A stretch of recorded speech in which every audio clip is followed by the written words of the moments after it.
Exactly. Now, before that even happened, Jesus had a 3-year ministry, right? Exactly. Yes. Hey, Elisa, I'll ask you this question. What did they want you to do to Jesus quite a few times during his 3 years of ministry? Do you know? When you say they, who's the they? Well, I will say the self-righteous Jewish people. Well, they wanted to put an end But to him. They wanted to stop him. they wanted to Because stop him by doing what? well, discrediting him first and then killing him. They Very saw good. Very good, Mark. No, they that's right. because they saw that with every passing day and every passing week, his crowds were getting stronger and larger. Okay, which means that the Pharisees were losing control of the lower class of the masses. Okay, Very good. Hmm. and that's why at the end when Caiaphas asks Jesus if he is the Christ, and he says yes, he rips his I guess it's the equivalent of a tallis, his prayer shawl. And he says blasphemy, because that's the worst sin you could commit in the Jewish religion is blasphemy. You're saying that you're Yeah. equal Well, to he's calling himself God. They right. thought that was blasphemous. And then the bottom line is, but the Jews didn't have the power to condemn somebody and put them to death. So that's why they go through this whole process of taking him to Pilate, and then Pilate finds out he's from Galilee, so he says, "Oh, we'll take him to Herod." Oh, And whoa! Hold on.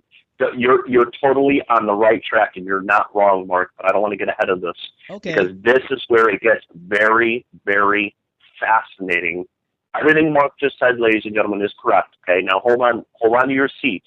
This is going to get to the point where God has to kill Jesus on the cross at a certain time. Now, here's the deal. You're absolutely right, Lisa and Mark. Jesus many times was the life was threatened. Okay, some wanted to stone him, some wanted to throw him off a cliff. Jesus was threatened of his life during the gospel. Okay, during that time of his ministry. Fast forward, you're at the end of his ministry. He's about to be put to death. Before that, he has the last Passover with his disciples, and now he's in the garden. His disciples fall asleep. They couldn't stay awake. He's praying in the garden. He's praying for all his future believers. He's praying. Read that. That's a love note. Oh my goodness, guys. Uh, I know you may not know what it feels like to be a true Christian believer, but boy, you can get a glimpse of it if you read that. I couldn't reference it for you, but just read Jesus' prayer in the Garden of Gethsemane. It'll blow you away. So here's Jesus Christ. He's in the garden. He's so stressed that he's sweating great drops of blood.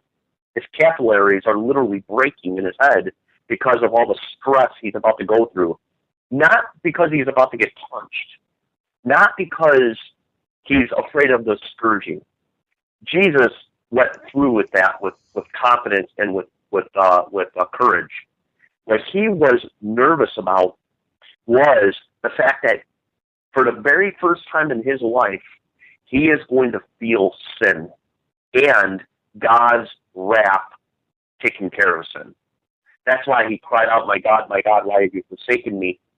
For the very first time ever in his entire existence, which is self-existence, okay, Jesus always existed, he is going to feel separated from God the Father, and it is going to be bad. All the well, sins of the world have to be cast on Jesus on that cross. Now, how is he going to do it? Let's find out. You got this Garden of Gethsemane. Jesus gets portrayed by Judas, who comes in with what could have been up to 1,000 people. Most people don't realize that if you look at the language there would have been Roman guards coming with temple priests and temple guards. And by the time that you look at the language, you're looking probably close to 900 to 1,000 people with pitchfork or with torches and swords for little meek Jesus that really was not a threat to them at all. So now here's what happens.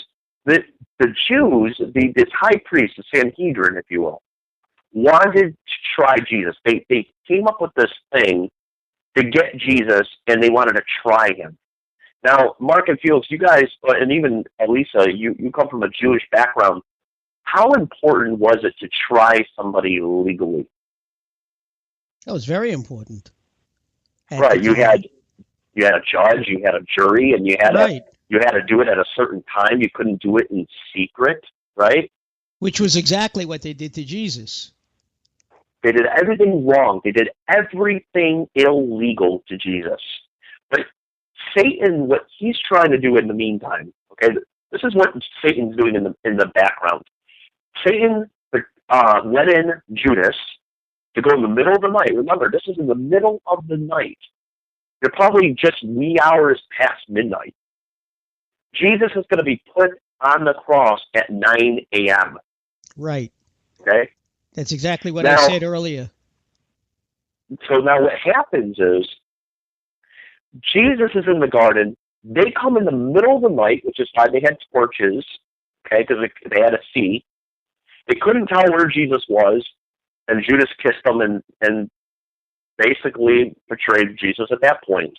Now, what the Jews were trying to do was they were trying to do everything before everybody woke up. So they wanted to get him in, try him, and get him over to Pilate, and get him put to death before anybody knew about it. Why? Because their agenda was to get rid of Jesus. We see that throughout the whole gospel. They plotted against Jesus. They wanted him dead. They didn't like the way he acted. They didn't like the way that he was against Judaism. They didn't like the way that he condemned the Pharisees and the priests. So what they wanted to do is they wanted to get rid of him. Well, what better way to do that without stirring up the crowd than to get Jesus in the middle of the night, try him, get him over to Pilate, condemn him, and put him to death before anybody knew. Now, Satan, in the meantime, is trying so hard to get this thing to happen. He went in Judas. He stirred up the crowds. He stirred up the Jews. Satan, what's behind all of this is Satan is trying to get Jesus dead before they start slaughtering the lambs. Are you following me? Yeah. Well, they couldn't. This is all. They couldn't crucify anybody during the holiday. That's right, which is why they had to bring him to Pilate. But the foreshadowing of the Passover lambs, as you guys are very well acquainted with, is symbolic for Jesus Christ. Right? Because Jesus is the perfect lamb who would take away the sins of the world. Can lamb's blood take away your sins? Yeah, use this. It's all right. No, only Jesus can do that. Right. So here's Satan. He's trying so hard to get this thing done. So he goes through the first trial. He goes through the second trial. You had Annas, which was Caiaphas' father-in-law. Then they bring him to Caiaphas. They can't get an answer out of Jesus, so they go out of their way to get liars to falsely condemn Jesus. They're trying so hard. Just get something. Just get something. Just get something. Get Jesus to admit something so we can get this thing over with. But just because Jesus admitted he's the Son of God just means he blasphemed, but they can't put him to death by the law. Right. So now the problem is he goes from Annas to Caiaphas. Now they got to go to Pilate. So they get him over to Pilate. Pilate looks at Jesus and says, I'm not going to condemn him. Why do you want to condemn him? Why do you want to put him to death? That's right. Because he's starting a rivalry against Rome. Well, I don't see that, and I'm not going to put him to death. Send him to Herod. So now Jesus is going to go through a fourth trial. And now Herod has got him. See, you guys see the problem with Satan? Satan is trying really hard to get Jesus to die, and everybody's taking their sweet time. Caiaphas and Annas couldn't condemn him, and they really were trying to really figure out how they can do it. Well, if this was Say it again. If this was a court of law, he'd be losing on technicalities. That's exactly what it is. You know. Yeah, they just couldn't do it. They just couldn't get Jesus in a timely fashion in the middle of the night to do this. Hours go by. They walk him all the way to Herod. Herod just wants to play with him. Jesus has nothing in front of Herod. Herod is angry, sends him back to Pilate. Now you're at your fifth trial. Then he whips him, thinking, all right, fine. You Jews are going to be stirring up all kinds of crazy stuff. I'll whip him for you. How's that? We'll make fun of him. We'll spit on him. Okay? Would that make you vultures happy? So they do that. They whip Jesus 39 times. He brings him out. They still want him to kill him. He goes, all right, I'll tell you what. It's part of our law to allow you, it's part of your law to release a prisoner during your feast. I'll allow you to release Barabbas or Jesus, thinking that they're going to release Jesus. Okay, so Pilate's thinking to himself, all right, blood's off my hands. I'm just going to give them a choice. They could take either Barabbas, the murderer, or they could take Jesus, the Son of God, the King of the Jews. And he's thinking in his head, they're going to take Barabbas. Or excuse me, they're going to take Jesus. But that's not what ended up happening. They end up taking Barabbas. So now there's another dilemma. Pilate feels like if I do this, blood's gonna be on my hand.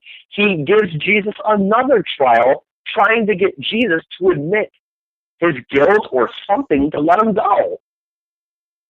And that didn't work. Jesus says, you have no power, Herod. The power that's been given to you comes from above. Remember that whole story? And then Pilate finally says to the Jews, fine, you all want to crucify him. I am washing my hands of this.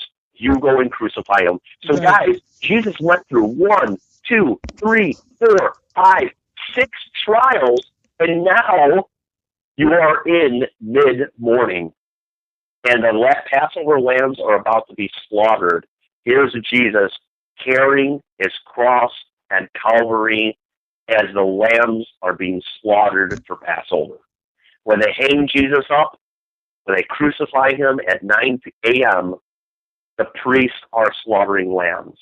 So it's an amazing, timely thing that happens here. You got lambs that can't take away sin, that atone for a short time, versus Jesus Christ, who takes away the sins of the world. And as the Jews are ignoring Jesus, dying on the cross, he's the one dying for their sins. It really is quite a remarkable story, and I gave you a very, very, very, very short round of it. But what you have is a fall by Satan and anger fulfilled by the Jews and atonement fulfilled by Jesus, all going on at the same time. And then when Jesus dies on that cross, from the hours of 12 to 3 is when the sky grew dark. Remember that? Yep. Jesus gives up the ghost and says it is finished. He atoned for sin once and for all. Sin has been taken care of. And guess what, guys? God the Father shows up. The sky grew dark. There was an earthquake. And the veil, that veil in the holies of holies, you guys know what I'm talking about, in that temple, ripped in half. That very thick veil that probably would have been a foot or two thick. I mean, it's not like a curtain like we would have in our houses. Mm-hmm. This is a very thick canvas that would have draped, separating the Holy of Holies to the rest of the temple. And that thing was ripped in half, for God said, now anybody who goes and repents and puts their trust in Jesus is now allowed in the Holies of Holies, which is a temple not made with hands, but built by Christ. It's his church. You see now? It's a totally new transition. Christ carries his cross to Calvary. He dies as the perfect lamb sacrifice, and now people can be free. Satan lost that fight. I do have a question for you, however. Okay, sure. we know that after man's fall from grace in the Garden of Eden,